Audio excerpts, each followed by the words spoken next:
difficulties. It's late. It's a school night. We're not going to hang too long, but the Celtics did play a game tonight, and we vowed to do a post-game show, and that's what we're going to do, damn it.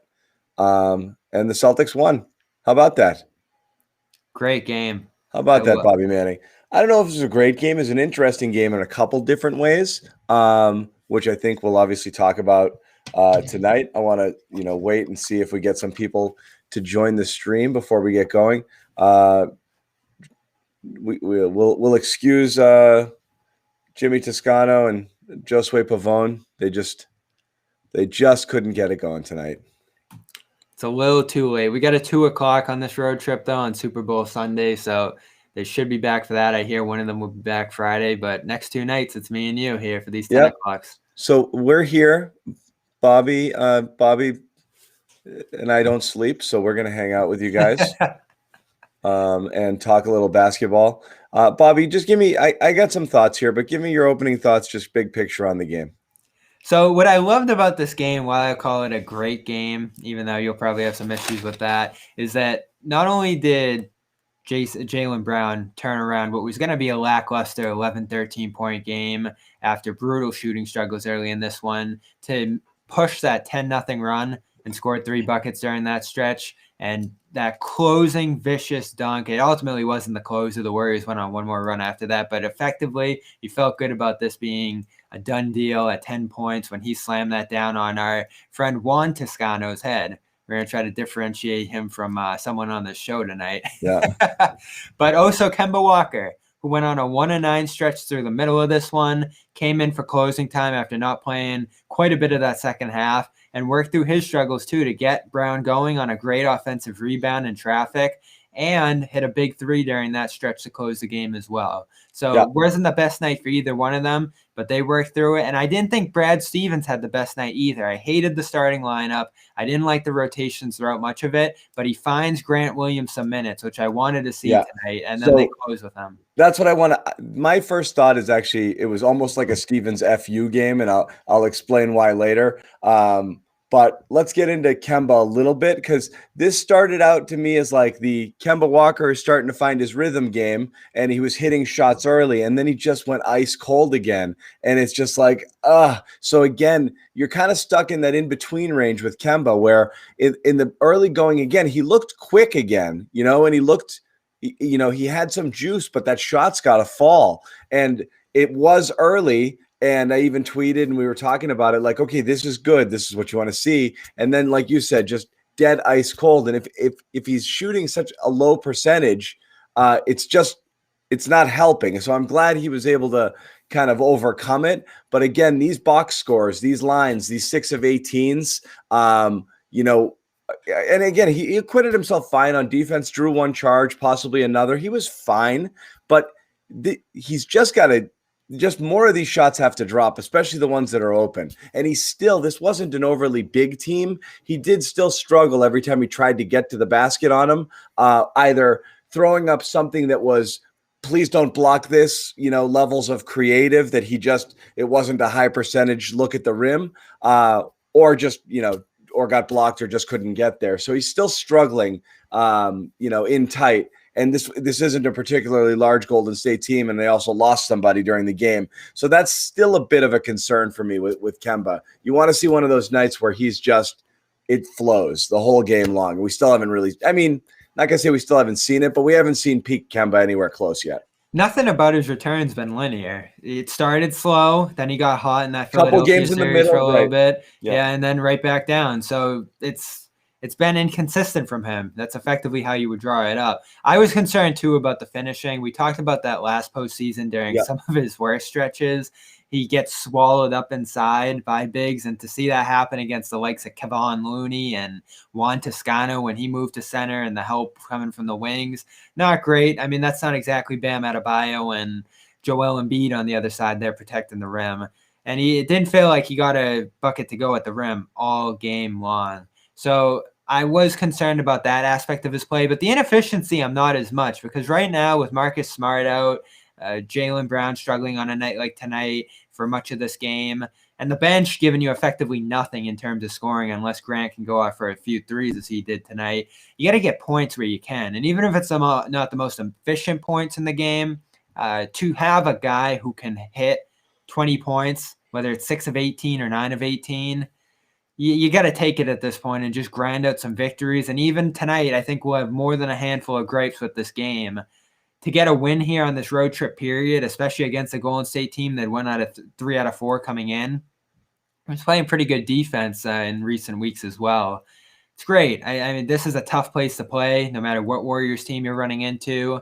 And Curry was every bit his MVP self tonight, and he gave it a run right until the final moments. So for Kemba Walker to be that counter effectively and play a few good possessions of defense down the stretch there against Curry too, especially that last one. I know they were up 4 and it didn't matter all that much, but he got the initial stop. He kicked the rebound out and killed about 8 seconds there. And by the time Curry shot it again, the buzzer was sounding. So I liked his defense. I liked his activity on the boards, positioning, all that kind of stuff down the stretch. Kemba does so many things beyond scoring to me. Not at an elite level, but at a pretty high level. The pick and roll passing. Defensively, he's not great, but he's always in position to me. These are things that make his presence a gift, even when he's not at himself scoring wise. Yeah. And it's better to have Kemba than to not have Kemba. There was a discussion during the game tonight, and this is just what we're talking about. And yes, Lean Lantern, only 2 guys tonight. We apologize. We also apologize anybody in the stream wondering why. I'm going to delete that other stream. I just deleted both of them. Why there was one in a waiting room. That was our technical difficulties. Sorry, guys, about that. So they made that point on the broadcast, Bobby. And again, these national broadcasts just friggin' kill me. But I heard this one wasn't bad tonight. It wasn't as bad. It wasn't as bad, but it's still kind of like we know nothing about these teams really, so we're going to speak in generalities. But one thing you're talking about, they're just talking about big threes. And obviously coming off the Brooklyn game, which anybody who watched it leading into the Celtics tonight, super impressive watching that team close down the stretch. It was just basically, okay, which MVP candidate wants to take the shot and just put a dagger in another championship team's heart tonight. And that's what happened. And Kyrie was ridiculous. Durant only took 13 shots, which was interesting. It's always going to be a weird, my ball, your ball sort of situation there. But when it works, like tonight, you're always going to talk about, okay, who can compete with that? And everybody, the Clippers side, Paul George had comments after the game as far as individual players go, I just don't know what you're going to do with these 3 guys over here. So you start talking about superstars win leagues, and they're questioning, okay, well, the Celtics have 2, but do they have 3? And there was hesitation. Well, I don't know about Kemba. I don't know if he's there yet. And that's the thing is, if they're going to get to that next level, you need Kemba at a higher level or a better supporting cast around Tatum and Brown. We've talked about this all year, and I was the theme of our last game. Even in a loss, Tatum and Brown are here. They have arrived on the scene. And I think a lot of Celtics media picked up on this too. We've been talking about this the whole time, Bobby. They are championship ready now, these guys, okay? It's not 2 years from now. Now they're ready to go. If you had the right players around them, these 2 guys could get you there. But you want Kemba to be part of that little trio there as opposed to a supporting cast member. So the reason we're hard on him is the expectation level is really high, not that he's not providing value. Yeah, and it's that everlasting question of who's going to get more shots between him and Jaylen Brown on any given night. Right. You did see Jaylen Brown playing off him a little bit in the early stretches of this one, trying to get going, trying to find himself in the offense. And I don't think there's a division there per se or a divisiveness between those 2 on the offensive end of the floor that's disrupting things all that much. It's just both of them are guys who need to see their shot falling and get in some flow and rhythm. And if one guy, as Kemba was early tonight, is getting a lot of those early looks and Brown can't get a few to go early on in these games, that's always going to be a hard one to flesh out. And I still don't see the things from Kemba when it comes to off-ball movement, getting open for catch and shoot looks. It's just not there. And it's not there, but also it's really going to be hurt, Bobby, when you don't have your best playmaker. And they're without Smart here, and he's really the guy who's going to help distribute the ball there. There's really nobody else to do that right now. So that's and you saw they missed that throughout stretches of desperately. A lot of ISO, a lot of just give me the ball and shoot. Not a lot of working the ball around. It was not a great game as far as that's concerned. Especially some of those Brown-led bench units. Yeah. I've seen those lag a little bit behind Tatum's led bench units, and obviously we love the Tatum led bench units this year. He's able to just carry those collectives for stretches throughout these games. Brown, not as much. And, he's a great creator for himself off the dribble. But when it comes to finding in traffic and putting guys on his back and finding the corners and all that stuff, he's still not quite That's there. where Tatum is clearly superior. And I might even say in terms of team defense too, I think with Tatum. But the playmaking is still absolutely an area where Tatum has an edge, and he's able to pass out of those double teams. He's still got to recognize a little bit quicker, but you're right. He's able to whip the ball around to the open shooter when they're there. And that when you spell, Tatum for Brown in that unit, it suffers. You will get Pritchard back, which is going to be actually a huge help. Possibly tomorrow. We can talk about that a little bit when we look ahead to tomorrow night. That'll help because you're not going to watch Teague dribbling the ball off his knees anymore. He didn't play horribly, but he's Jeff Teague. He made a couple of shots, but he's not fun to watch out there. His success early was a product of the Warriors' pretty dreadful defense in the first quarter as well. This game looked like it was rocketing toward the 120s, 130s in that first quarter when neither team was getting stops. Curry went for 17. So many easy buckets too. Celtics defense in that first quarter was awful. And again, you talk about that starting lineup, Bobby. It's again, I know Smart is out. Brad went double big, and man, the closeouts were non-existent. The amount of layups and two open threes for Curry. You saw the best part about that was Brad. Before he released the shot, Brad was 3 steps onto the court. 3 steps onto the court, ready to call timeout. He was so mad about that one. Already, he was like, "What are you guys doing?" Curry again, they left him open a ton. That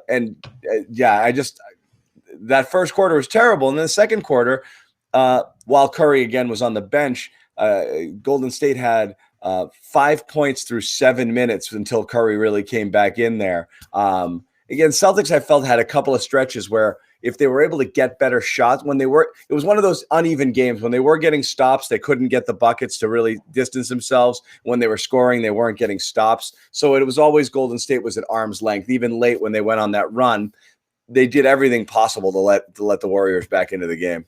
And the Warriors aren't that impressive of a team. They're not. It's Curry and then a whole bunch of blah. So I get why people in the chat are saying this wasn't that impressive a win, even with some of the miscues late. I think that's probably contributing to that take. I just look at what the Celtics did here within themselves, regardless of the opponent. I think they did a good job finding lineups when it's not clear which direction they're going to go. Not at all. With some of these guards missing, I thought we'd see a Carson and a Tremont Waters even in this game. They didn't end up going in that direction. They were more big. Thought you'd see Carson for sure because, Bobby, one time, there was a long stretch where the unit was Javonte, Semi,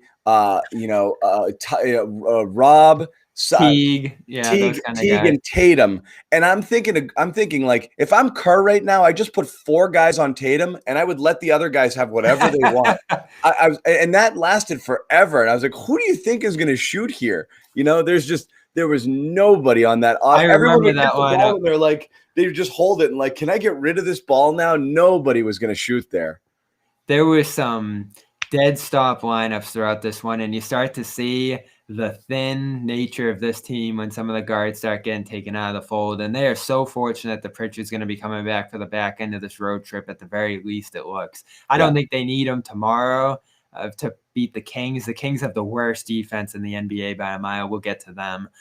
But overall, I feel like they put together some good units tonight, and we'll give Grant a little bit of credit. So that's where I want to get to, and I'm going to put up a comment from Julian, one of our faithfuls here. Rob was bad tonight. So Rob was bad, but in very limited minutes. So this was what was crazy to me. Okay, last game Grant was a DNP CD.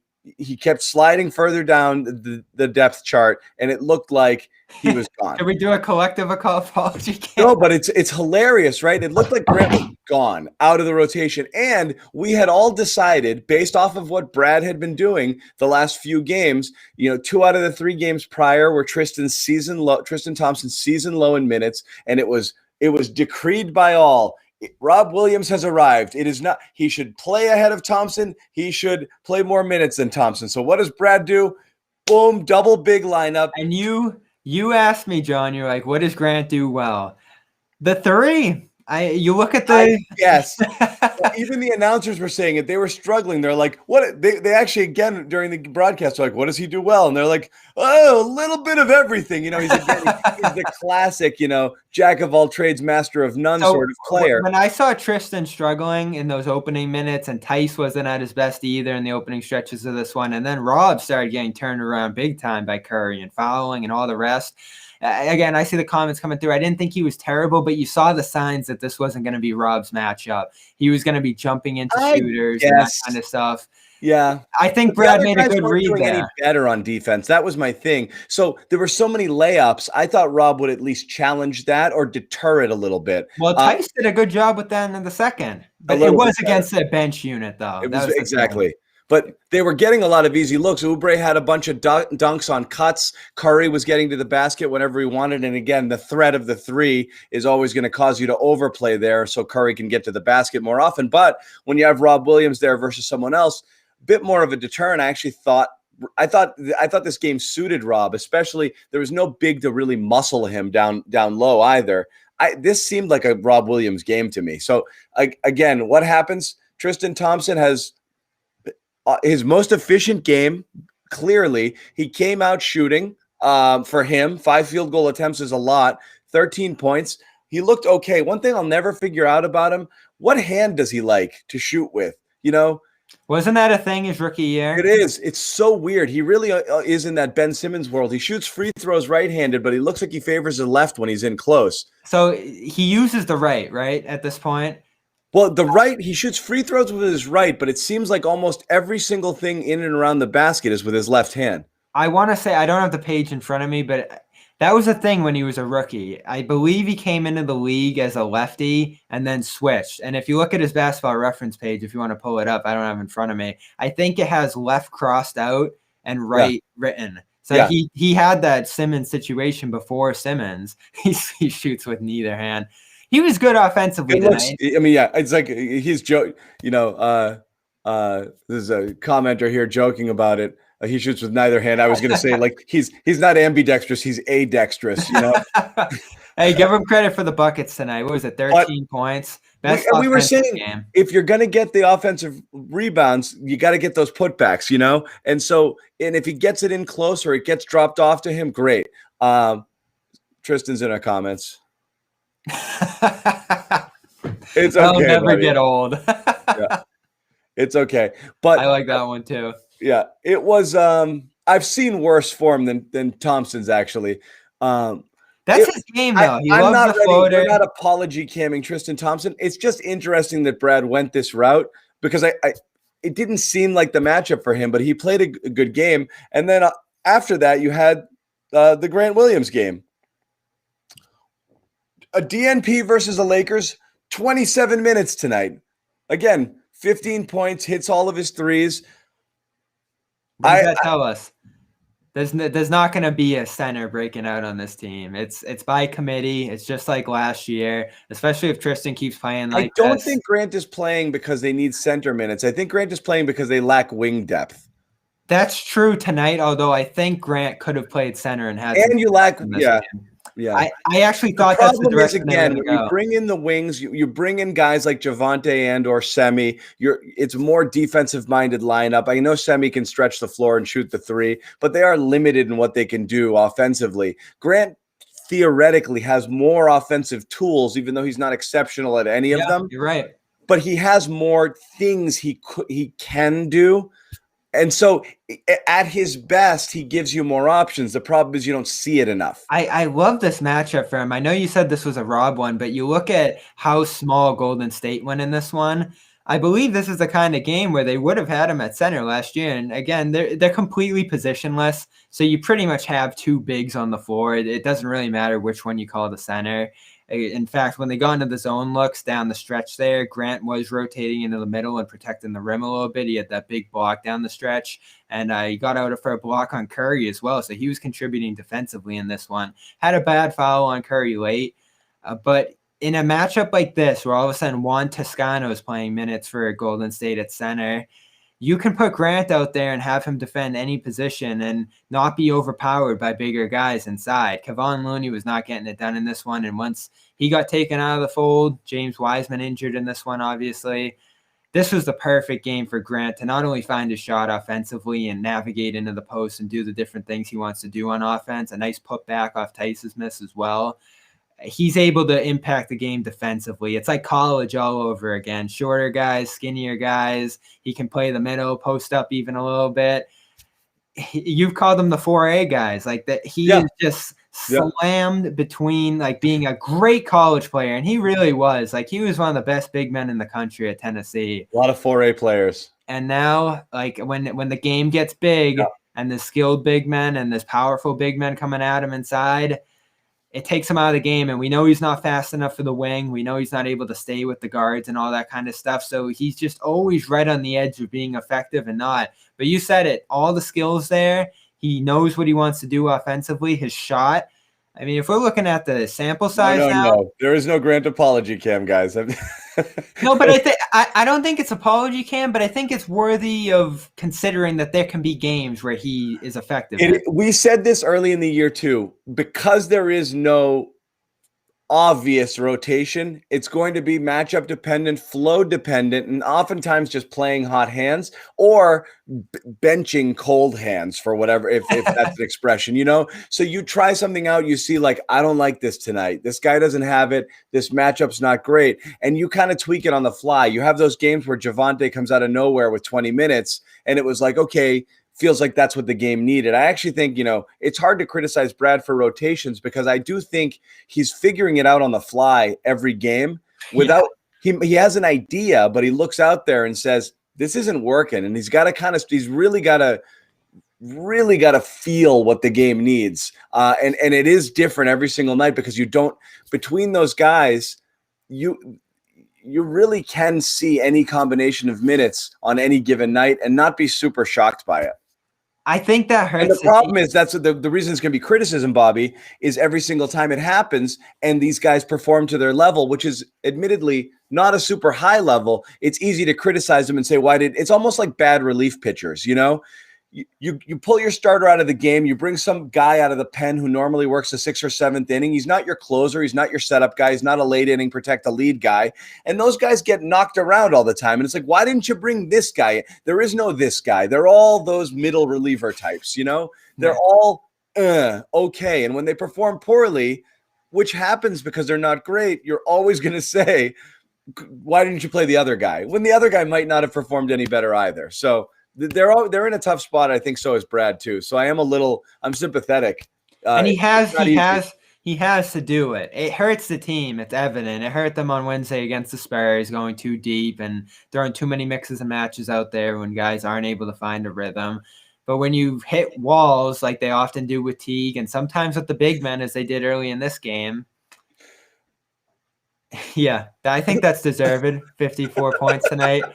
I was looking at the We've never discussed a reverse apology cam. We're just gonna have to Photoshop in reverse at the top of it on the graphic we already have. Yeah. I think the reverse apology cam's coming soon on the Raptors. I see them in the playoffs the way they're getting it together now. Right. And they've been exciting to watch. And again, like this is just further example that this year in particular, I've been trying to cool the criticism of the Celtics, especially through this stretch, because between rotations and injuries and a mismatched center position. I'm with you. I don't think any of it matters. My takeaways are always Jalen and Jason are awesome and ready to win a title now. I want to see Kemba be better. The rest of these guys are a bunch of jags, and they're interchangeable, and some nights you're going to like them and some nights you're going to hate them. So I don't know if help is on the way this year. You just got to kind of live with it. I think it's hard to, night in, night out, it's hard to, get too worked up over some things because there's no easy answers with on this team right now and on this bench right now. I'd love to see a full roster. I really want to see that full roster fully healthy with Neesmith having some confidence, Romeo coming off the wrist injury, Pritchard back, Smart back. So maybe in a month or so, you might feel better about the rotations. It's going to be really hard now. So I sent you my grades for the team so far earlier.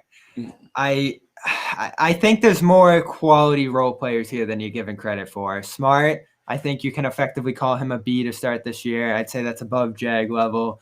Tice, I'd give him a B so far. I think he's that's great. You're just counting on them for too many important minutes, and I mainly mean that rotation of trying to figure out between Semi and Grant and Javonte and Teague. There's just a lot of guys. One or two of these guys is going to play 20-something minutes every single night, and you don't love that. They're really more 8 to 10 minute guys. I'm not saying Tice. Tice is absolutely going to earn whatever he's going to get, and I don't mind that 3 big rotation, even though I want to see more Williams than Tristan. I'd give Rob a B too. Yeah.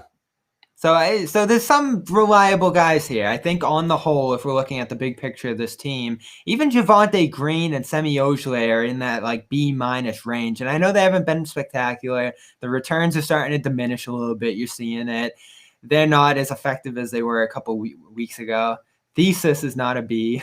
That actually is how some people say that. It drives me crazy. Yeah. Tice has had like 15 points a game in recent weeks. He's been pretty good. I think Tice is exactly what he is, and he has value. You know, do I wish he was somebody else? Maybe, but I can live with. You absolutely can live with Tice for what he brings. You know, I think you get the most out of Tice that you can get. You know, it's in recent weeks as he's gotten more used to that wing role. Yeah. I think he's adjusted to that wing role pretty quickly, too. I think in the last few weeks, he's been close to 40% from 3. That miss on the kick out tonight was tough. It's like you look at his percentage in the final 2-3 minutes of a game, and it just falls off a cliff. You don't want him shooting those kick out threes in crunch time. And if he's out there, he's probably going to have to if he's open, but it never seems to go well. Throughout the flow of the game, though, and I think he did have another one tonight, I felt pretty good about him hitting those kick out threes. So, you know, that's how I feel generally about all the wings. They all have shown to be pretty good catch and shoot 3-point guys. The defense is irking me. I definitely see slippage from Javonte and Semi on that end of the floor, and you saw it again tonight. And Jalen, honestly. Yeah, I mean, this team's defense is just infuriating. Jalen's a little in and out, and Tatum's a little in and out. And honestly, you see this happen sometimes, and it's inevitable. You have players who are still proving their worth in this league. Early on, you're going to get a night in, night out defensive effort with a few brain cramps along the way. But as soon as you ascend to legit superstar status and you recognize these games are pretty freaking meaningless, and when the lights are on, it's my time to shine, you might see some slippage. I wonder if Jalen and Jason are going through that a little bit, which is kind of like, I take some plays off here and there. They're not full Harden, but I don't see the every trip down the floor sort of. You feel that with this team as a whole. It's like Tristan Thompson comes here and they almost get a little bit of that Cavaliers imprint from those LeBron years. And how crazy did that drive their fans? Those nights where they wouldn't play defense. Right. LeBron was just floating around at safety and they were just completely freelancing through some of these regular season games. Yeah. You do get a feel of that here, and there's obviously extenuating circumstances that are hitting them, and I think make that more adverse on these guys, especially with the load that they're carrying. I'm going to add, too, when you talk about crowd, I think crowd helps you pump up your energy on the defensive effort more than it helps your offensive game. So that's got to be defense. I know people have been saying has been kind of suffering around the league. I don't mind attributing some of that to this kind of weird environment. Because isn't it so? This was the meeting between the 10th and the 12th best defense in the league. Did it feel like that at all? No. So, I would have said this was like 24 and 26 if I was just blindly watching it. Yeah. And that's how bad the league's been. I think the only team that's locked in has been the Lakers on that end. Right. Yeah. And so that's so that makes you feel a little bit better about it, but not much. Yeah, I'm just pointing it out. I see it. I think that's a league-wide sort of thing, and it is weird when you're not seeing the defensive effort and intensity you're used to seeing here. So, like I said, I might play that superstar card when it comes to Tatum and Brown. It might not feel as real, so you don't take it up that extra level, whatever it is. But and again, just the disappointing lack of interior defense from Thompson. And he's another one. Like, is you're that just what not getting it from him at all? And that's that, a consistent problem is the amount of easy buckets. They're just demoralizing, especially if you do play defense for 18, 20 seconds and then, you give up an easy bucket down low. Did you see the play where Wiggins just walked right around Thompson? Oh, on the baseline. Thompson jumped out at him, and then he was rooted to the ground. And it's the same thing you see again and again with Thompson, just throwing his body at the play, and whatever he just ran right out there, dead stop, and Wiggins was like, "Thanks, I'm gonna go here now." So after that happened, and after his start to the game, I tweeted, I think there's a pretty good case that Thompson is the worst defender in the NBA right now, and it's not. I know the numbers are just dreadful. Like every one-on-one matchup he gets thrown into, it's like 60% plus field goal. And whether he switched on to Kevin Durant or even just marginal guys like our Andrew Wiggins, it feels like it's Torch City. And yeah, again, like this is what drives me crazy with him. I'm not doing the apology cam yet because I think there's room for growth and comfort, and maybe there is just some sort of a floating through these games and trying to get to his full 100% shape, health, all that different kind of stuff. But right now, and I'm saying right now, I got some crap for it because no, he's not the worst defender in the league. If you're balancing the whole package of him versus Enes Kanter, it's probably not close. Thompson, you'd much rather have him on the defensive end of the floor. But right now, 16 games in, the sample size we have so far, there can't be many more worse defenders in the league. And, I've looked at the film a little bit. I've read some people on this. There are other things that are breaking down that lead to him giving up a lot of these baskets on the perimeter. The help's not there the way you would like it from Tatum and Brown that we've seen in years past. So there are things that are just funneling down and making his numbers worse individually. But if you just give it the good old eye test, John, you see him get torched again and again. You really do. It's as much as anything. I saw someone in the chat say it doesn't look like he's trying. I don't think so. He looks like physically he's just not. He's not quick enough. He can't get off. He can't get off the ground fast enough. And again, we know he's not a stellar athlete, but he just looks outmatched. He's just not competing on the defensive end right now, and it's again I don't want to beat him up after a decent game. Yeah, but it wasn't a decent game defensively. I thought he was pretty bad on that. He got bad defensively. He got screwed on that. I thought he got a good held ball. I think it was on Toscano. How good was Toscano? Also, Grant Williams was -13, by the way. And again, I'm not all about plus minus, but it is interesting for all of the minutes he played. He had the lowest plus minus. I bet he was a plus in the fourth. Yeah, and that's all that matters. He was the lowest plus minus on the team tonight. Did you see coming in? And Tice, for what it's worth, plus 24. Tristan -4. And again, these are these are not etched in stone. Means you take the plus minus with a grain of salt. But again, the Tice minutes felt like the most productive minutes out there tonight among the bigs. And Thompson felt like he was. Thompson's little bit of offensive burst offset the poor defense a little bit, where I felt he was awash tonight.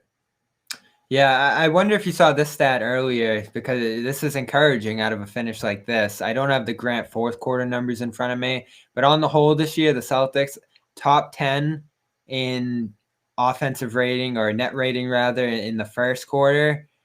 They're something like 26th in net rating in the fourth quarter. And that's actually been somewhere where the Warriors have looked pretty good. So that's something I was looking for tonight in my preview. I was trying to see how the Warriors would close versus how the Celtics would close, because they've been something of two opposite teams in that category of the game this year. And it went the other way tonight. Again, something that's a small sample so far, but this team has been pretty bad in the fourth quarter. Let me throw this out there. I've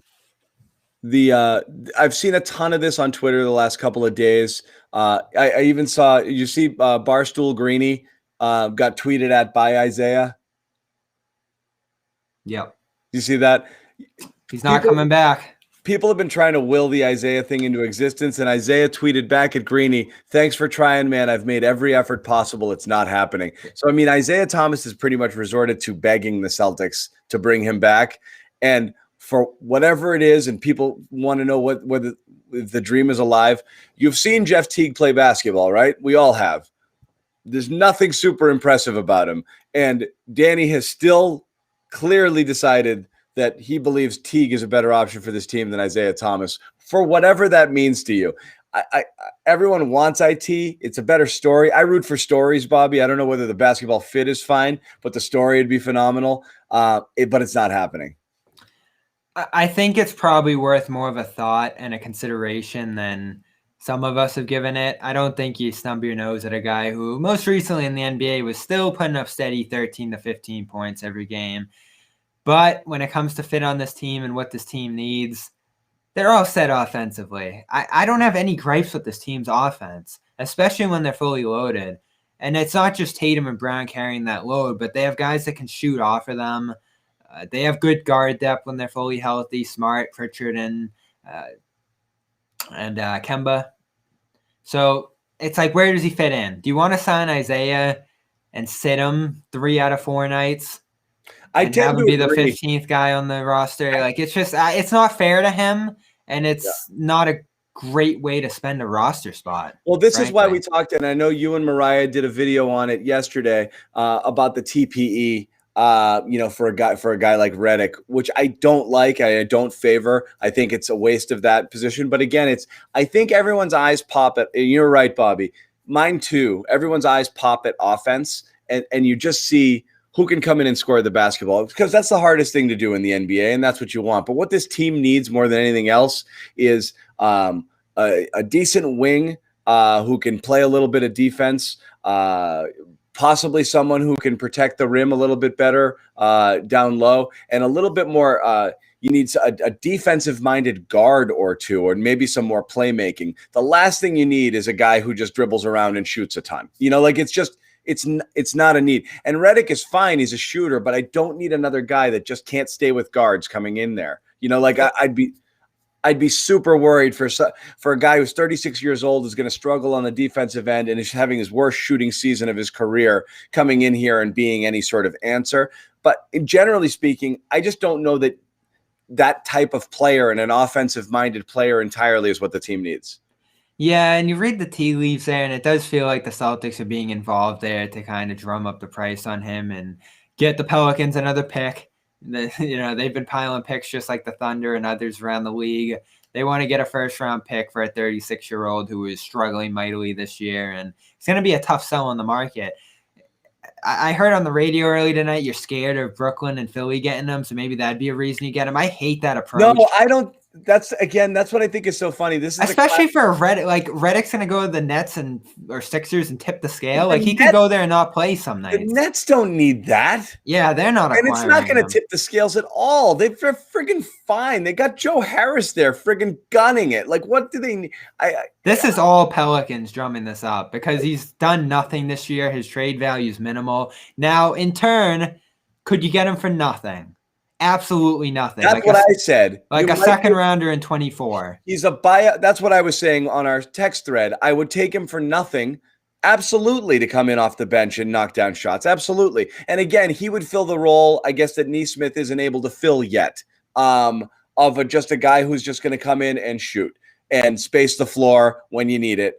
And especially if you're going to get so much attention to Jalen and Jason, guys for them to be able to kick out to. I think that's important. Here's my question, though. We know how Brad coaches. Would he have played Redick as the 5th man in that closing lineup tonight, or Grant? It'd be Grant. It'd be Semi. Grant with the lead.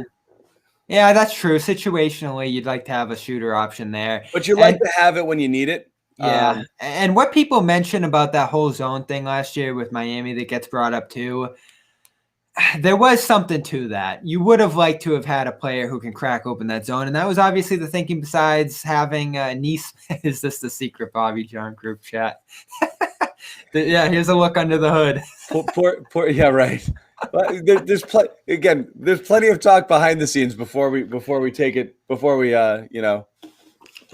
before we bring it out to you guys. But there's certain stuff we just can't let Jimmy and Josue hear. Yeah, Jimmy was nowhere on the game thread tonight. No, they took the night off in full, which I probably would have opted for tomorrow. I think tomorrow is more of a game to hit the sheets early than this one was. I had fun watching this one. Me too. I'm all in. I took my nap between 9 and 10. I was kind of like half dozing before the game started, and then I enjoyed the hell out of watching the game. Josue's burner asking about Drummond. I want nothing to do with Drummond. Why is this a thing every year? Yeah. Why? Do I have to send everybody? I don't like this type of center. I don't like this type of player in today's NBA. I don't like it. Oh, he would drive people crazy. And I said that about Turner too, and I still think there's some tendencies that would have been frustrating about Turner. But Drummond, hobby was always that he's not a classic big. He's actually a guy who wants to be a wing, but he has enough size, defends the rim, and it extends the floor for you. I actually thought he was perfect, the perfect big for Brad's system. Perfect. I think if he fit in the right way, and I thought he was an outstanding fit for what the Celtics are looking for out of a big. That's what I liked about Turner. But Drummond, forget about it. Drummond, I want nothing to do with that type of player. Not only the price too. I know he's an expiring contract, so that changes it a little bit. He doesn't give you anything you want. I don't want anything to do with it. I think his offensive rating's like 89. Josue is still tweeting about the game, and I was going to make that rule, Sam, and I was going to say, if you're up and you're tweeting, you're on the show. But Mr. Big Time just wants to tweet to his followers right now. That's crazy. We could have used him here. And this is it's a little bit of a battle here. We're all trying to one-up each other a little bit and, get the edge on here with our points and takes. And we're all trying to limit the amount of apology cams. So that's why John and I created our side chat, because we can't give Josue and Jimmy all the good stuff in the full group chat. No, it's all good. But yeah, like I said, we'll have the band. We tried to do Nick at night tonight, but was he asleep? I didn't catch him much throughout the game. He's probably asleep. Nothing. Hey, Super Bowl Sunday. I'm sure that's going to be a good time. 2:00. We'll be on here probably 4:30 to 5:30, so it'll be perfect timing with the big game after. Josue is disrespecting the Garden Report, Patrick. I agree. He's really tweeting, huh? That's unbelievable. I don't know. He was tweeting earlier. It's hard. The guy represents the guy. He's CLNS Media, heavy.com. He has obligations he has to fulfill. That's true. Multiple jobs. I'll throw this one out here from Julian Larry Nance. I've seen that name dance around a little bit.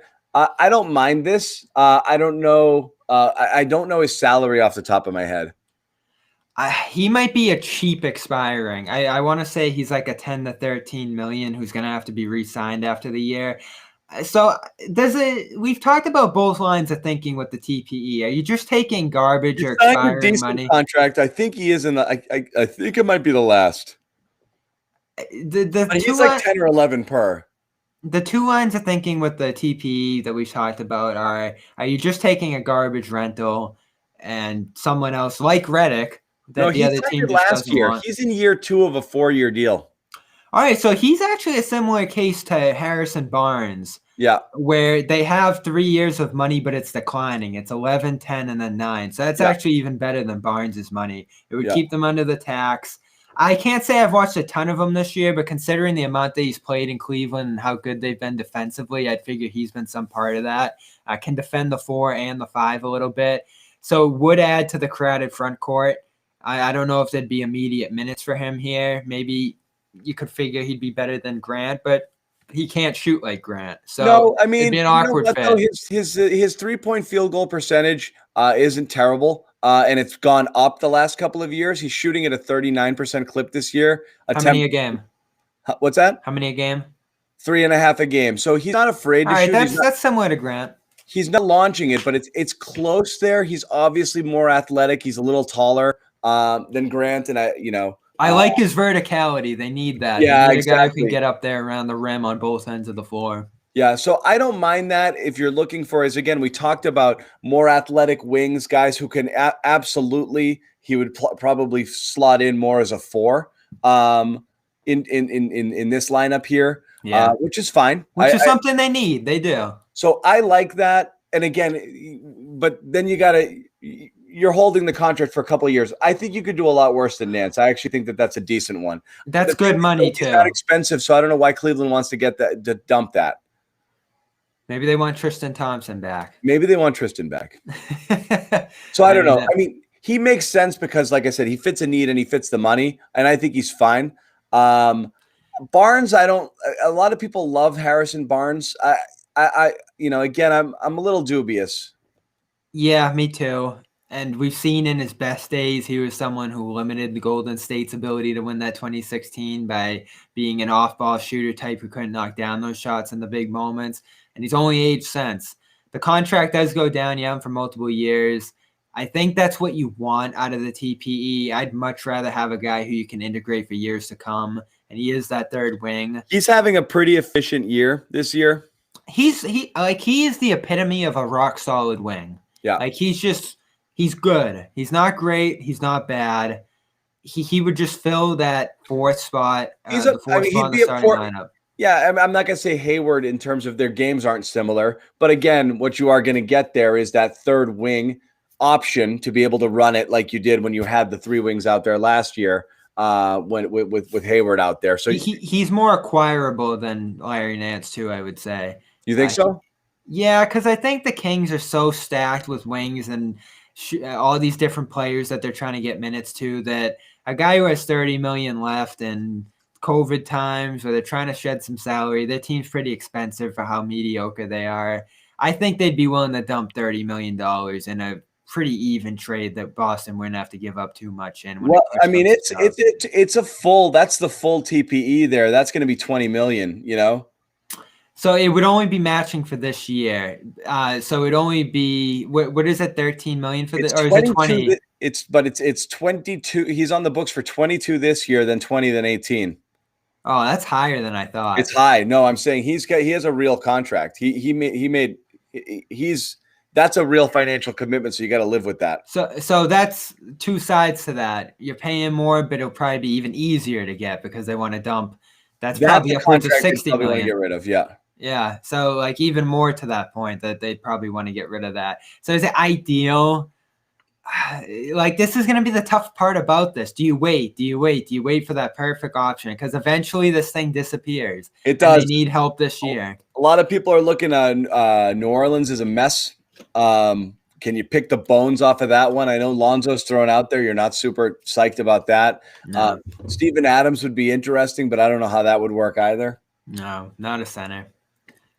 Nance can fit in at that 4. Adams would be fighting for minutes with like 4 different guys. And is he too expensive for the TPE? I thought he's like 28. His contract was ridiculously expensive, so he might not even be attainable with that TPE. Yep. So Adams, I am out on. I like wings. I'm all in on a wing. Gordon, Barnes. I like wings. That's again. I'm not going to go back in the same thing over and over again. But I mean, that's what I wanted with our mid-level when the Celtics signed Thompson. I wanted a wing, and I was willing to float it with Tyson. With a combination of Tice, Williams, and whatever else you could get there. But I don't know if the Kings love Barnes. Again, it's a crowded wing spot there. Healed. His name gets thrown around a lot in this TP conversation. Yeah, we hear Terrence Ross. We hear a lot of Fournier. It's the same names time and again. The interesting thing is most of these are based off of salary fits and teams that you think are bad, but none of these names are based off of anything that you believe that team wants to do. Are you still stubbing your nose at Horford? I just saw his name come through. I was saying a few games ago that Horford, when Embiid ate him alive, I said Horford would have been the difference in this game. Depending on who's available, I would think about it. Now, I think there would have to be some sort of quid pro quo there where the Celtics unload some contracts too to try to make it a little bit cheaper. I'm not sure who they would dump necessarily. We all know the lower contracts on the team are pretty cheap anyway, but I think The Celtics don't have that. It would be Tristan. Yeah, I think that would be the one. Can you So make it'd be Tristan and TPE for Horford, and then that would be, I guess. And again, we're not capologists here. This stuff is super confusing, but just kind of guessing it would be some sort of package like that. Would this team be better there? Maybe, but then my thinking there is the Horford contract's a lot, and I think what makes it more consumable is that the later years are less guaranteed. But immediately, I'd like to get some relief where you're not getting absolutely nailed with tax. Just to add Al Horford, if you could dump off Thompson, his $9 million, that would definitely help. All of a sudden, you're just talking about like a net. What's Horford, like 26? So you'd be talking about like 16 instead of 26 or 17 maybe. That would be much easier to swallow than eating that whole year of Horford that he has right now. And again, I don't care about tax, but I know how it's going to impact them into the future and some of the stuff they want to do in the years. You do have to consider when you're adding on some of these years that Marcus Smart is that next guy to come up contract-wise. So is someone you're acquiring, $27 million on Horford. Ugh. It's huge. And LaShawn, I agree with this point. I was saying it earlier. We don't know if any of these teams actually want to sell. You don't know that the Magic are in trouble now with Gordon hurt for 6, and they lost Fultz already. So that ship is sinking, but you don't know that they want to sell parts per se. So hey, you know how I've looked at the TP. A guy gets hurt, it makes it even more attainable. Josh Jackson, I actually mentioned him as one of my flyers earlier in the season. That would be fun, huh? That would be fun.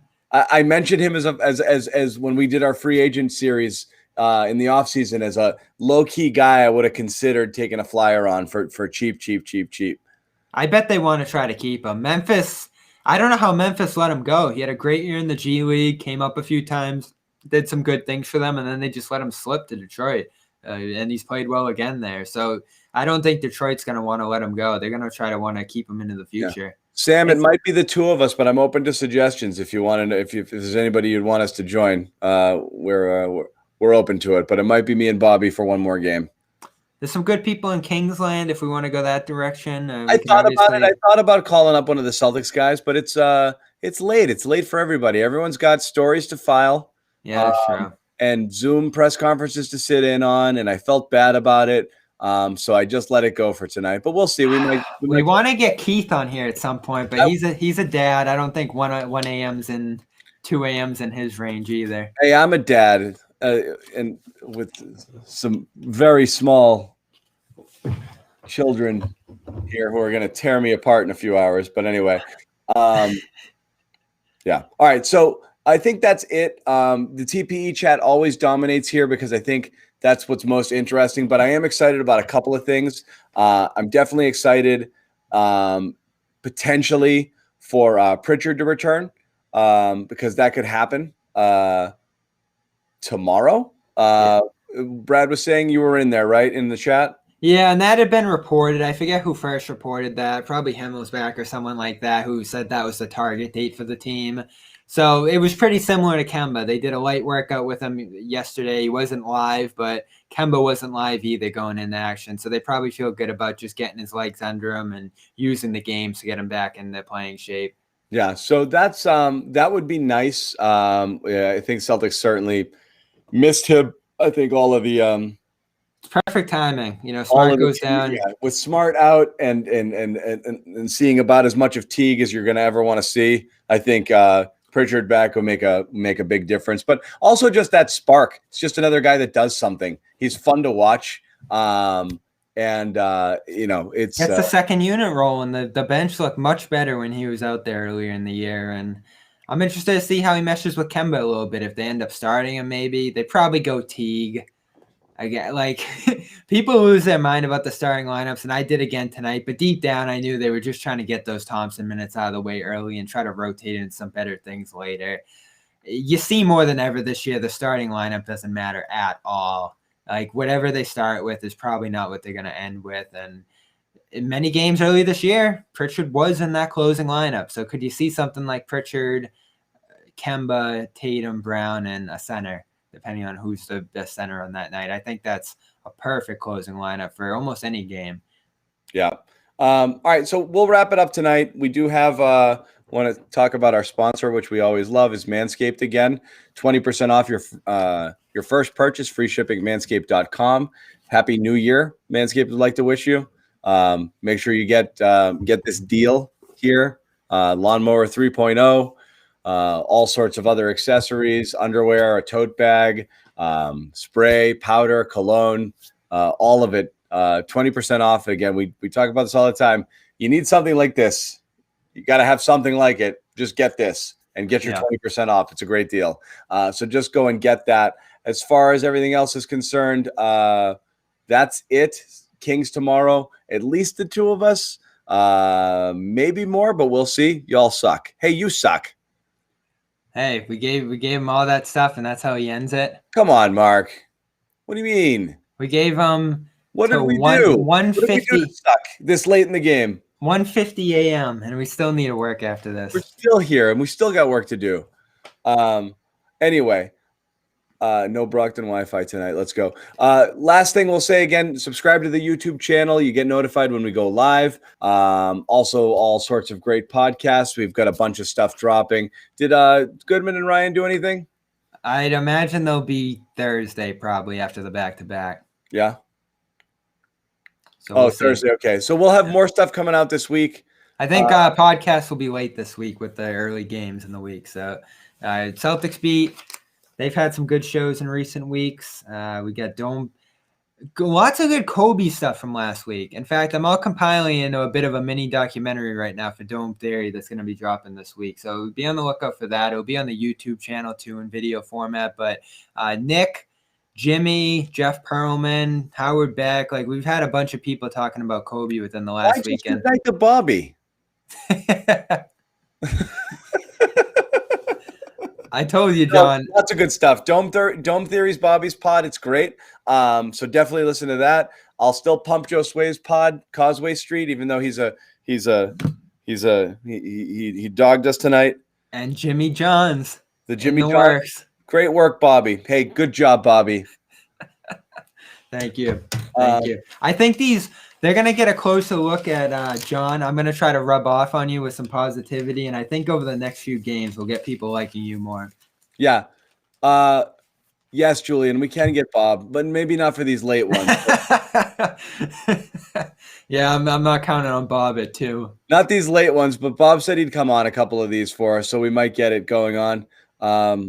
Hey, I'll take a week off at some point here after I log these late ones. We all need a break. We might do that. Bobby effing Manning. Oh, All-Star break. Are we All-Star game or makeup games? Like what's going on there? They're trying to do an All-Star game in Atlanta and converge everyone together while they're trying to get the schedule right. Yeah. I mean, that's just the dumbest thing they've ever attempted in my recent memory. I don't know what they're doing with the All-Star game. Like it's like having a fire in one room and like attending the dinner in the other room and trying to like start more food while there's a fire burning in the other room. Like I don't get it at all. It seems like a money grab. I don't see the benefit of it. I don't get it at all.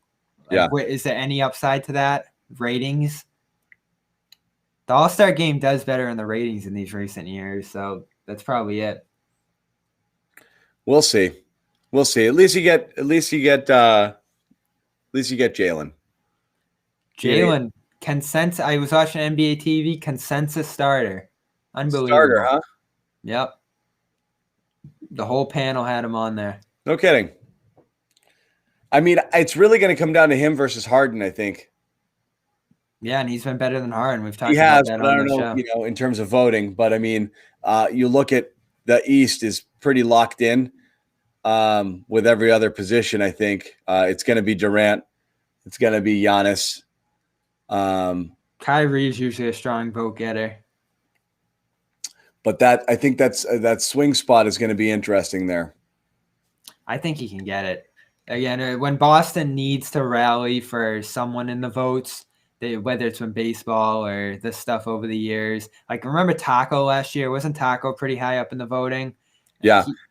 I think they'll rally for Jalen. But I mean, you're looking at, Embiid is a lock at center. I think Beal is a lock. I think Durant is a lock, and Giannis is a lock. So you're really looking at that last spot, that last guard spot, which you could say point guard. Well, Put him right in a point guard. So Trae Young is possible. Jalen is possible if you called Beal a point and just had two guards and not a traditional point guard. And then the other one would be Kyrie, but his flake out, I think, hurts him there. Taco was seventh in centers. I remember that. Yeah. So we'll see. All right. So we'll wrap it up. We'll be back tomorrow night. Thanks again, everybody. And we will see you actually later. Well, it won't be later tonight. It'll technically be tomorrow. 24 hours.